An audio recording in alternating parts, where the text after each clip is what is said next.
guys! Andito kami ngayon sa Ketchikan, Alaska. And for today's video, samahan nyo kaming kumain ng king crab. Insert mo daw. Yes, please. Thank you.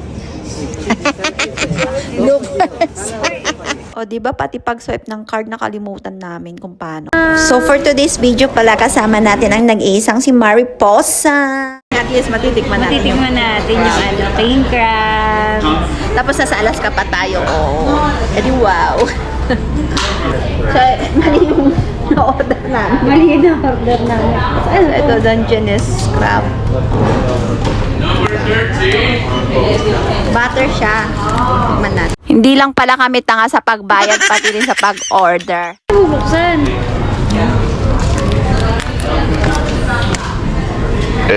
Oh my. What? No! May gunting. Kuha ka gunting. Tingin ka gunting dun. Yummy!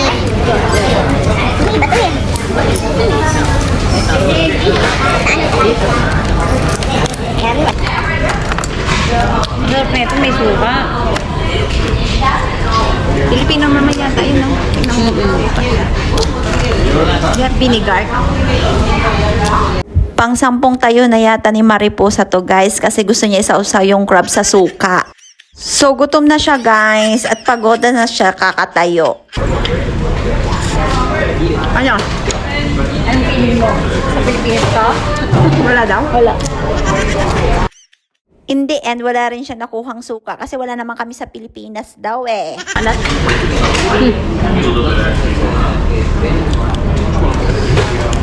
Gutom ako, Bing.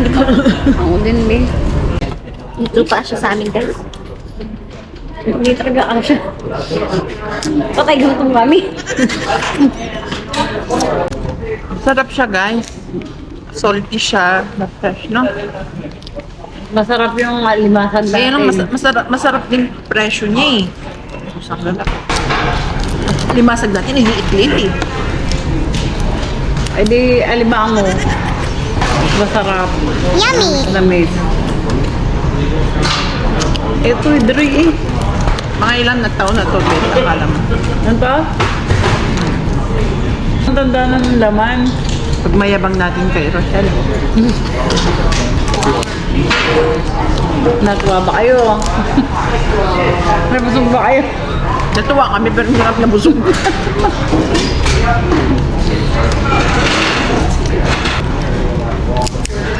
Hindi talaga eh. Ha? Yung lasa talaga. Ha? Iba talaga yung alimango.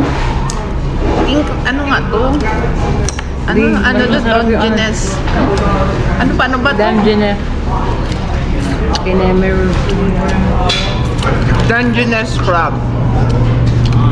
Yung sarap na sarap ako tapos si Mariposa gusto ng alimango sa Pinas. Hay nako si Mariposa nang hinayang na naman. Parang ako kumakain ng DOM.